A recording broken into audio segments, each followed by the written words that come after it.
Okay, so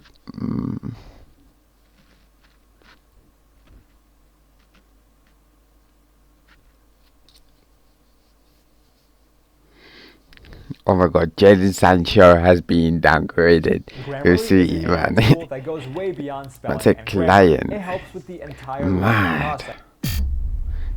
Embarrassing, bro. And they got a tattoo Imagine of it getting on it. subscribers, money, and Insane. success on YouTube only to throw it all away by doing something stupid. These are the dumbest ways YouTubers destroyed their careers. We'll start with ridiculous cases, but they just get dumber as we go along. My goal is to continue to bring you guys more high quality videos every week without sacrificing quality, and it would mean the world to me if you subscribe so that way the channel can keep growing. And I promise to do my very best for you guys. I'm Visual Venture and you are amazing. Onision. There are so many YouTube videos about Onision, I don't and none of them remember are positive. Onision. Bitter fall of It's got to be Onision, before the decay my of time. YouTube's worst predator. Onision, the deranged man who made a YouTube cult. From vanity to insanity, Onision's story. And the list goes on and on. Each title darker than the last. But these videos aren't just a smear campaign. Every step in Onision's downfall came from the choices he made himself. Onision joined YouTube in 2006. Yeah, Then, that's there wasn't definitely much before my time. competition. If you stood out, you could go viral. That's exactly what happened to Onision. In 2009, he posted a video titled Banana Song. It was basically him jumping around screaming in a banana suit. What, Greg? I'm a banana! You're a what? I'm a banana! What happened to your clothes? I'm a banana!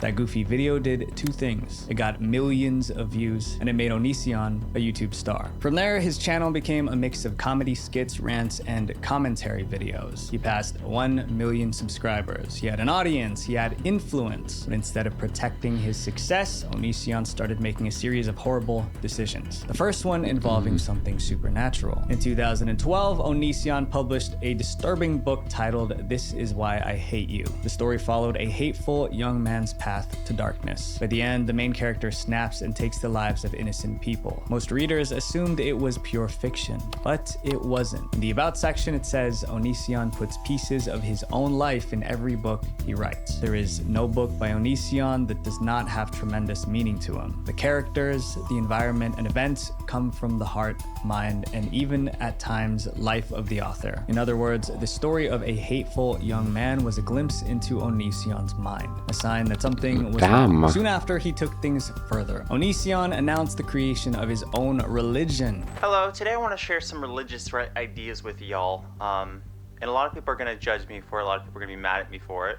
They're going to say I'm starting a cult. They're going to say I'm some kind of religious psychopath. He named his new religion Seseska. Others had a different name for it. A cult. Seseska had all these vague beliefs about life, death, and the afterlife. Another called it Onision's way of boosting his ego by attempting to have a ton of fans agree with his every word under the guise of a religion. But the most interesting observation was this. It's pretty clear he planned to use Seseska to lure in women. And that's exactly what happened. Onision made videos preaching about Seseska, and he invited viewers to join. Soon he had a group of women who saw him as a leader. But behind the scenes, life with Onision was nothing like they expected. It was toxic. By 2015, some of those followers began to speak out, and their allegations were disturbing. One woman said he made her shave her head as punishment for lying. He also allegedly pressured her to get a tattoo that said, "I'm a liar." Another said he isolated her off from friends and manipulated her until she couldn't think straight. More women came forward. In the picture, it became clear. Seseska wasn't just a religion. It was a tool for Onision to control his followers. Drama channels and Reddit threads started discussing the situation. Onision was trending again, but now for the worst reasons. But instead of trying to repair his image, Onision escalated the fight. Onision made videos attacking the women who criticized him. He mocked them, called them liars, and refused to take responsibility. By 2019, the story was so big that investigative journalist Chris Hansen, the host of To Catch a Predator, got involved. Hansen began interviewing the women who accused Onision. They shared their stories in detail. Good evening, everyone. Chris Hansen here. Welcome to Have a Seat with Chris Hansen as we continue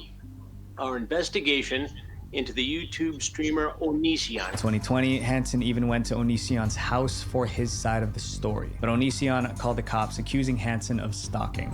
Yes, they're knocking on my door. Okay. And do you know if they have any weapons? They have a bunch of camera people, like their YouTube They're YouTube stalkers. By refusing to speak with Hansen, Onision made himself look even more guilty. When other reporters reached out, Onision demanded $10,000. $10,000 for an interview. Then in early 2021, Discovery Plus released a documentary called Onision in Real Life. The documentary compiled years of allegations against Onision. That same year, YouTube delivered the final blow. In January 2021, they demonetized Onision's channel. Someone commented, Onision is now finally deplatformed on YouTube. This means that Onision can no longer make an income off YouTube and the people he hurt. The damage that Onision caused was rooted in control. That's how dangerous the internet can be when it's used to take advantage of people. But it's not only creators abusing power. Our own personal information is constantly being exploited too. So this actually happened to me. Some people found my private information online and threatened me with it. Because of that, I tried to remove my information from every shady website that had it, but there were just too many. So these data broker websites, basically, they sell your information to anyone who wants it. Have to comply. That's where today's sponsor Aura can help. Aura scans through data broker this less spam dark dollars in identity theft. You guys want to give it a 15 day. Next creator had a sharp tongue and no sense of limits, and she paid the price.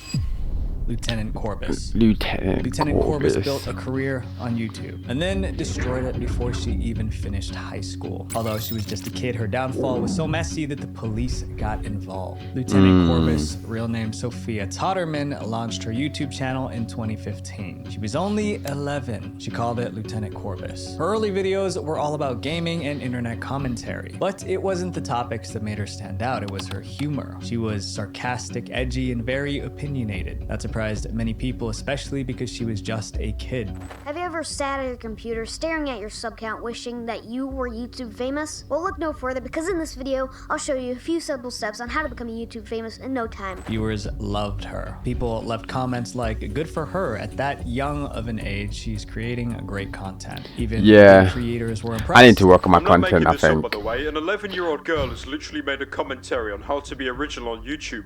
But you know the worst thing is? It's actually really good. She was a YouTube child star. By the time she turned 14, she had almost 1 million subscribers. Her videos got over 15 million views. Almost everyone thought she was heading for mainstream success, but they were about to be disappointed because Lieutenant Corbis didn't become more famous. She became more dangerous. More dangerous? In 2018, she rebranded. She changed her online identity from Lieutenant Corbis to Soph. That made sense because her real name was Sophia. But it wasn't just the name that changed, her entire vibe shifted. Her jokes got darker, her opinions became extreme. She went from covering internet drama to ranting about politics, but in a pretty wild way. Parents at Soph's school started complaining. Some even wanted her expelled because of her toxic YouTube videos. The principal had to send a letter to calm parents down. Then the school made a mistake. In June 2019, the school yearbook included a page promoting Soph's YouTube channel. Parents were furious. If Soph's content was inappropriate, why was the school promoting it? The school had to issue an apology. Eventually, Soph's parents pulled her out of the school, but the backlash didn't change her. In July 2019, she released another video where she said some really dark stuff about certain groups of people. Once again, violated YouTube's policy on hate speech. So in August 2019, YouTube took final action. They permanently banned her channel. Soph took the ban as a personal attack, and she did something really dumb. She tweeted a photo of herself holding a weapon. The caption read, "YouTube headquarters, here I come." It wasn't hard to figure out what she was implying. The tweet caused instant panic. Just a year earlier, there was a real incident at YouTube headquarters. Now, a 14-year-old was making what looked like another threat. News outlets picked up on the story. People tagged the police. Soph quickly deleted the tweet and said the tweet was obviously a joke. But officers still went to her home and searched the house for weapons. Luckily, they didn't find any. Soph told the police her threat wasn't meant to be taken seriously, it was just a joke. But it was hard to believe her, especially because of some of the things she said in previous videos. After such a panic, there was no way she was getting back on YouTube. And just like that, the girl once hailed as YouTube's next big Why did she go was dark? Since then, Soph what happened in her life? It was a sad Something happened behind the scenes, like with the parents or something. I don't know. By the same trait that made him famous. Kids just don't go dark for that reason. It's normal for YouTubers to get caught up in drama once in a while, but for Jeffree Star was happening all the time. Feuds, insults, public callouts. He was always in the middle of something. Some say Jeffree went looking for trouble. Others believed trouble found him because of who he was. Jeffree Star first got popular during the MySpace era in mid-2000s. That's because he was extremely different. For starters, Jeffree had neon hair and wore makeup. He got plenty of hate for it, but Jeffree refused to change. One article called him the living embodiment of chaos and controversy. Dear Diary, I wish there was more than Jeffree Star was... because I'm getting really bored. In 2009, he brought that same strong attitude to YouTube. His channel was called Jeffree Star, and it became one of the largest beauty channels on YouTube. What's up, everybody? Welcome back to my channel. Hi, how are ya? But his strong personality also created tension in the YouTube community. In other words, Jeffree got into a lot of fights. One of the biggest ones happened in 2016 with makeup artist Kat Von D. They used to be close friends until Von D accused Jeffree of cheating people who worked for him. It turned into a public battle. Accusations flew back and forth for months. Finally, Von D posted on Instagram saying she no longer wanted to be associated with Jeffree Star in any way. But that was nothing compared to another fight known as Dramageddon. In summary, Dramageddon started in 2018 when a group of beauty influencers had a fallout. It turned into a massive online war. Fans picked sides. Some influencers lost huge chunks of their audience. It only ended when some of them gave in and posted apology videos. If I would have known that photo was going to be used for what it was used for, I would have never done it. But even after Dramageddon, Jeffree still couldn't stay out of the drama. In 2019, two other influencers got into an online fight. At first, it seemed like Jeffree wasn't involved, but he was. One of the influencers claimed Jeffree secretly instigated the fight by feeding her false rumors. I did not make my video because of vitamins.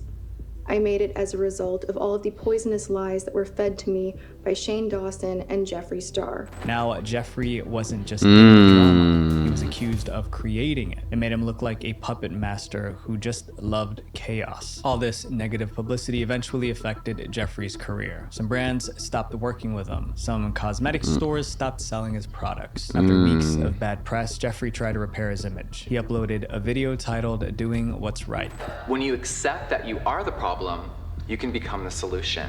I would like to personally apologize to James Charles for the words that I've said and for my actions. But not everyone believed he was sincere. One Reddit comment read, "I think this takes the cake as the worst apology video on YouTube." Jeffree's still on YouTube. He uploads fewer videos now. His career has taken a massive hit, and his reputation as a troublemaker never went away. This next creator had so many chances to save himself by turning a new leaf, but they didn't. Leafy is here.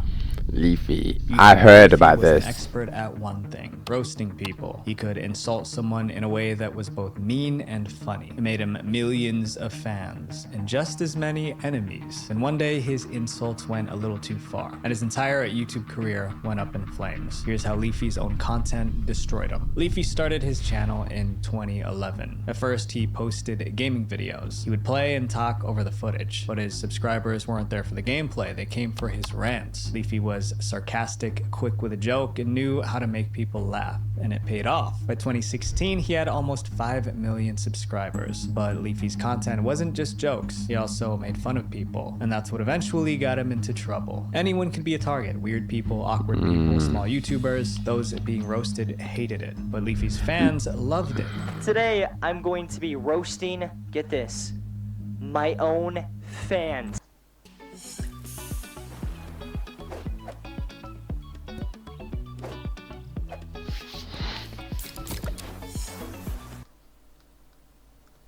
It was a debate. Was Leafy just making jokes or harassing people with his words? Either way, the views poured in, so Leafy kept uploading, sometimes on a daily basis. And one day, he made fun of one particular YouTuber, and that was the beginning of the end. In 2016, Leafy made fun of a YouTuber named Tommy NC2010. Except Tommy wasn't like most YouTubers. He had autism, so it seemed that Leafy was making fun of Tommy's condition. Then his fans made it worse. After Leafy's roast, his army of supporters started harassing Tommy. Tommy. They flooded Tommy's channel with hateful comments. Some even sent death threats. It got so bad, Tommy posted a video begging them to stop. Tommy said, "They are threatening my life. All I want to do is inspire and entertain." But the internet was watching, and they saw an innocent man with autism being harassed by Leafy and his goons. So the internet rallied behind Tommy and criticized Leafy. Essentially, he has made fun of someone who actually has a mental disability, and they made a video of themselves crying, saying they're getting death threats, and he's really upset. A creator pointed out how Leafy was always bullying people. Nah, that's bad. Here's making fun of a kid. Here's making fun of a kid. Kid. There was even a video titled "Leafy is Here Makes Man with Autism Cry." Leafy's reputation was in the gutter, but the knockout punch came from YouTuber iDubbbz. iDubbbz did a full breakdown of Leafy's videos. He showed clip after clip mocking people's looks, voices, and behavior. Here's a series of clips of him saying that, yeah, you're old. He's a 34-year-old grown man. That video went viral, and Leafy became public enemy #1. At this point, Leafy could have apologized, or he could have waited for the hate to die down, but he picked a third option, which was far worse. He roasted another innocent person. Leafy made a series of videos roasting vlogger Milo Stewart. Leafy referred to Milo as it and a creature, as if Milo wasn't human. For many, that was the last straw. To them, Leafy was a bully. One Reddit user summed it up. Leafy attacks children, small low-quality YouTube channels, people with autism, and socially awkward people. In December 2017, Leafy suddenly stopped posting. He just vanished. But he wasn't gone for good. He was returning with a vengeance. For about 2 years, Leafy disappeared from YouTube, but in March 2020, he returned. His first video was an attack on iDubbbz, the guy who exposed him years earlier. It was his same old style. Gameplay in the background, insults and swearing as a voiceover. His fans rejoined the attacks. Leafy would roast someone, and his fans would flood that person's page with insults. For instance, Leafy made a video criticizing streamer Pokimane, and his fans harassed Pokimane so much that she took a break from streaming. Around that time, YouTube was tightening its rules. They introduced a new harassment and cyberbullying policy. Don't post videos that harass or cyberbully anyone. If you post malicious videos or comments on YouTube, these can be reported and removed. Remember, there's a person behind every video and comment. You could still criticize someone's ideas, but their appearance, identity, or mental health was against the rules. That said, if you get that was the year when YouTube changed, like content-wise anyway. Leafy already had 2 strikes against him. YouTube reviewed his channel and saw the same behavior. In order to enforce the new rules, they banned Leafy permanently. Overnight, years of work vanished. About 5 million subscribers just gone. He tried streaming on Twitch, but after a few weeks, he was banned there as well. Twitch said they banned him to preserve the safety of the community. Then Leafy tried to outsmart the bans. He created new YouTube channels with names like Weefy and Lucky. YouTube shut them down fast. He even teamed up with a media company to sneak back onto YouTube, but YouTube wouldn't accept his content. Today, Leafy is banned from almost every major platform. His videos only survive because fans re-upload them. He sometimes posts on smaller platforms, but his audience is tiny compared to what he had before. Sometimes seeking revenge can destroy you. This next is a perfect example. He just made fun. He should have just made fun of everybody instead of choosing on the weak. That's weak. Career with a 43-minute video, and when I say destroyed, I mean completely. Tati got sued. She lost thousands of subscribers. Her business suffered, and the stress nearly ended her marriage. It all happened because Tati felt betrayed. Around 2017, Tati was one of the biggest beauty influencers online. She had millions of subscribers on YouTube. Yeah, that's the thing with comedy, man. You can't just make fun of like one group or one this and that. If you're gonna roast everybody. Don't choose car. That's where it starts to get messed up. Hey guys, it's Tati from Glam Life Guru on YouTube, and I am just beside myself excited that I am here on Allure creating content. She even launched her own brand, Halo Beauty, which sold hair, skin, and nail products. Business was good. Her audience trusted her. Things were great. Until she decided to help a young creator named James Charles. For those of you guys who don't know, James Charles was a fellow YouTuber who was also a beauty influencer. Around 2018, Tati got really close to him. She promoted his channel and gave him advice advice. She was trying to help him succeed. They were so close that she let him do her wedding makeup. James even called Tati mom. To fans, they seemed like family, but one Instagram post changed everything. In April 2019, James posted an Instagram story promoting Sugar Bear Hair. Sugar Bear Hair was a direct competitor to Tati's business, Halo Beauty. To Tati, it felt like James betrayed her. She helped James build his career, and now he was promoting her rival. She made a video hinting at the issue. I'm having one of those days where it's like smacked in my face. James Charles scrambled to defend himself. He claimed it wasn't betrayal and that he only promoted Sugar Bear Hair because they gave him last-minute VIP Coachella tickets. It wasn't like he was working for them, but he admitted it was a mistake and apologized to Tati publicly. It could have ended there, but Tati couldn't let it go, and what she did next ended up destroying her own career. On May 10th, 2019, Tati it should have been left there, really. You explained why he did it. Coachella tickets.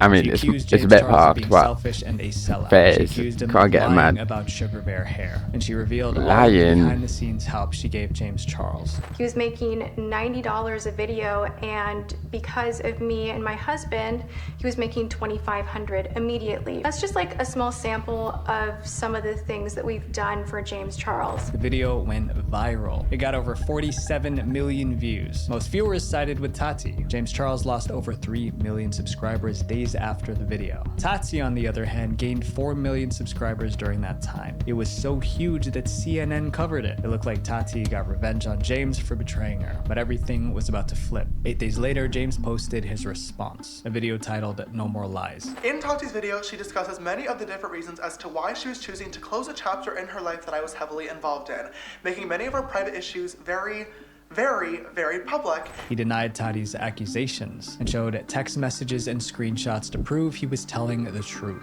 Despite what Tati said in her video, this whole situation was definitely not a big scheme that was orchestrated beforehand.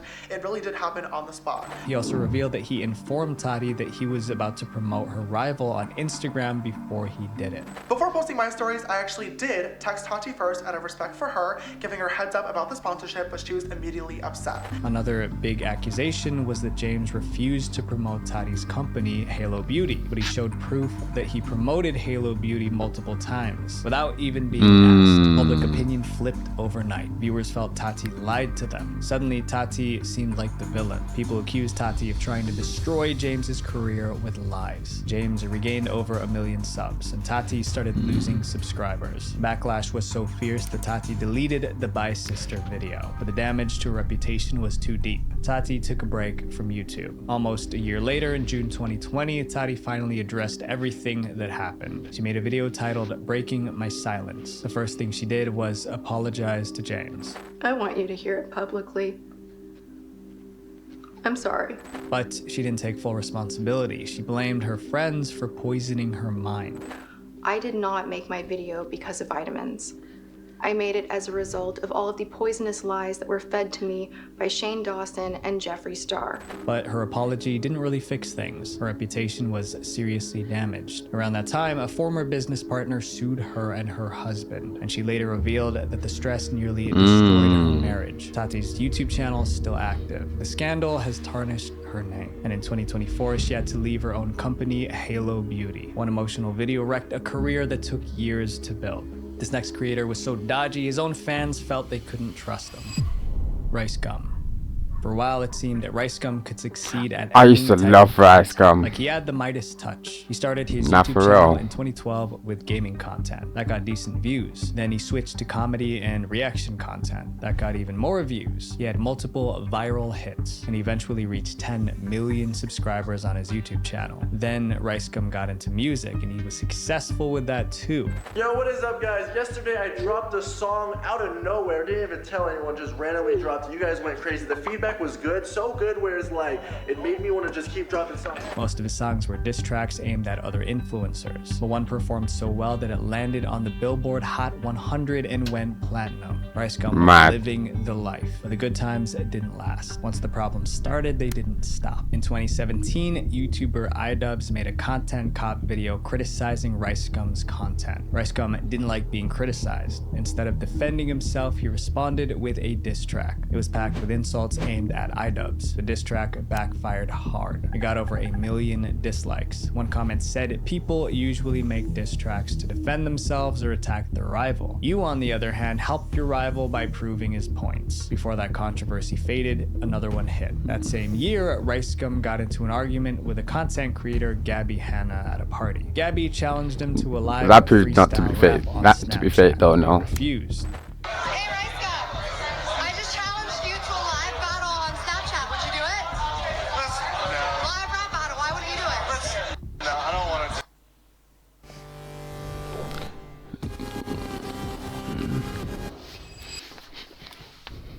And Gabby claimed things turned physical. She said RiceGum hit her and broke her phone.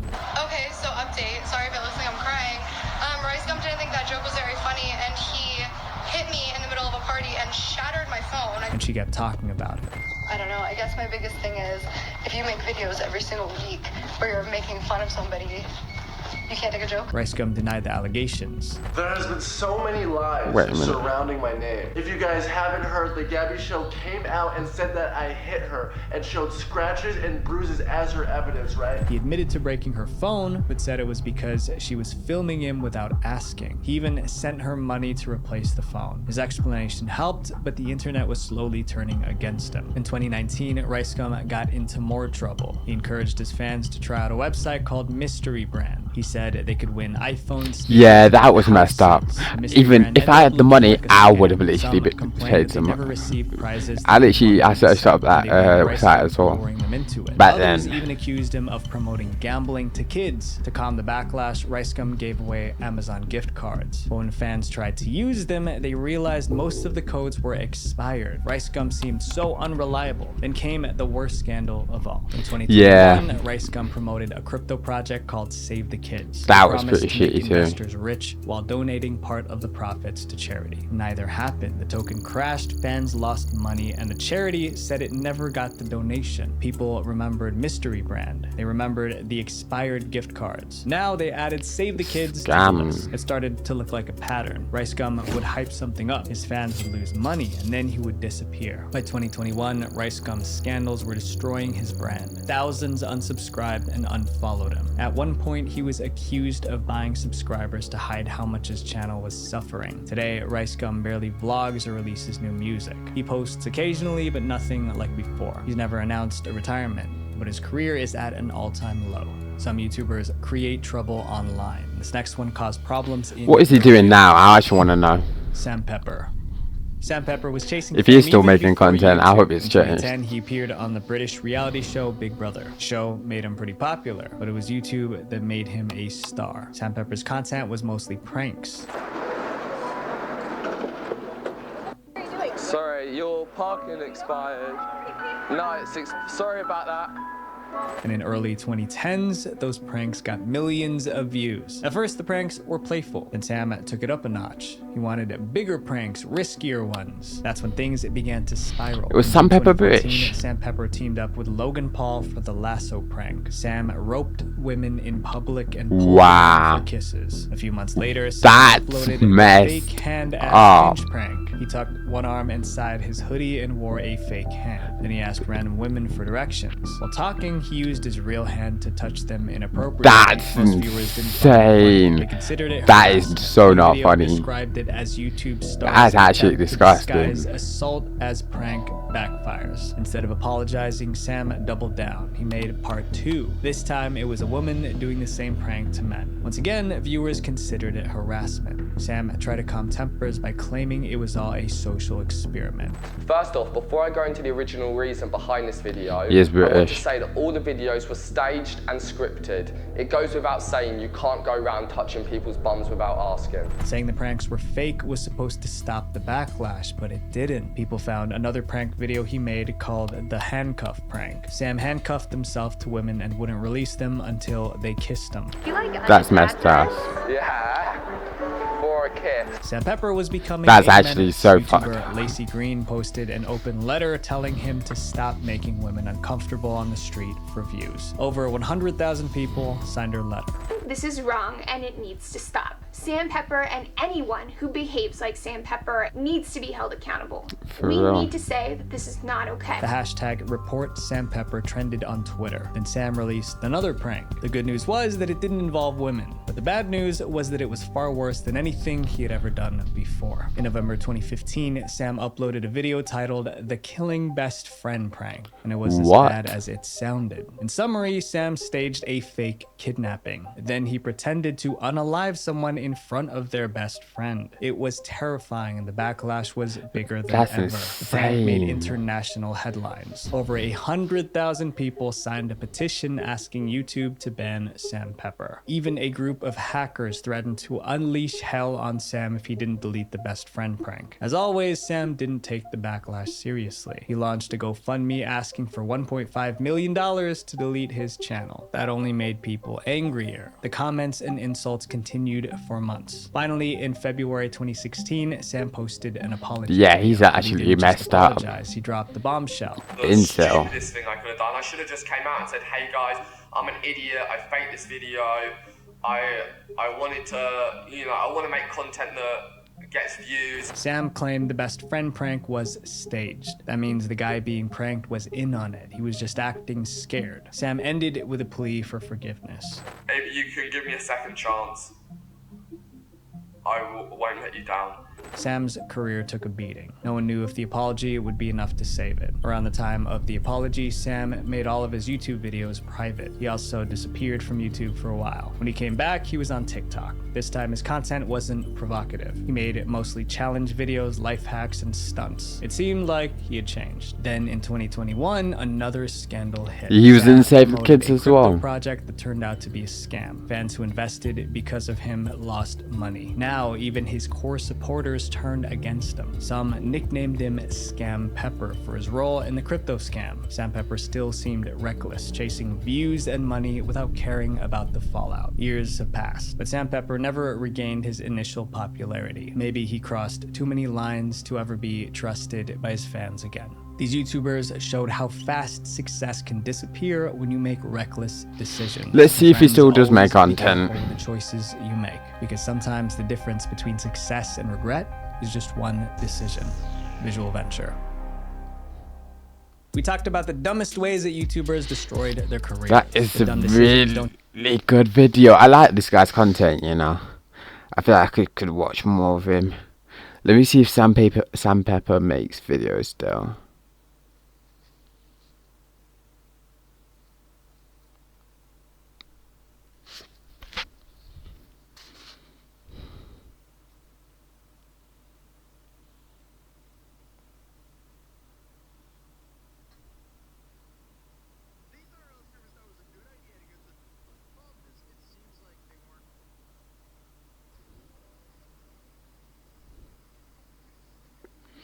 Apparently streaming on Kick.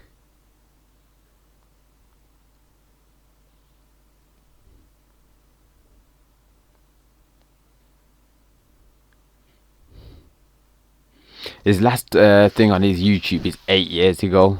Just crazy. Yo, Mango, what are you telling me? What are you telling me?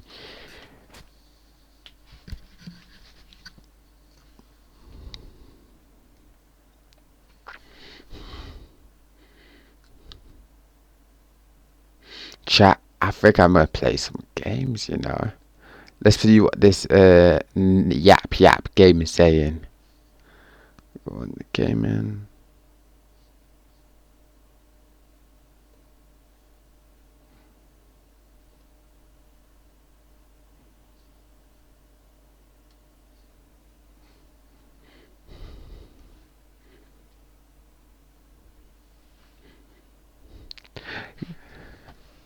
Yeah, good morning. How are you? How are you? Chat, what is going on with this game? It's taking so slow to load. Like, what?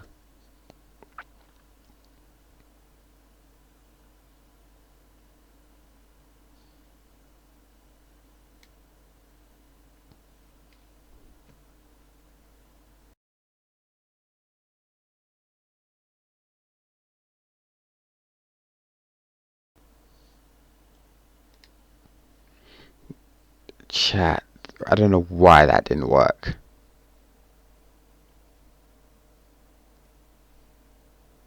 Close the program. I'm trying to play the demo for Yap Yap right now, and it's taking so slow. There we go.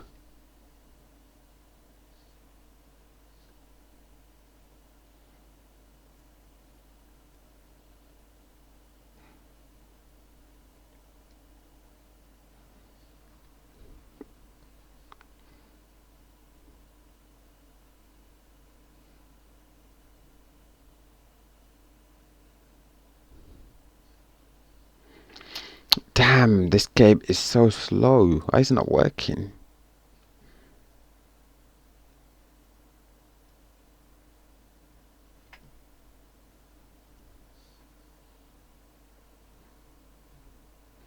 Instead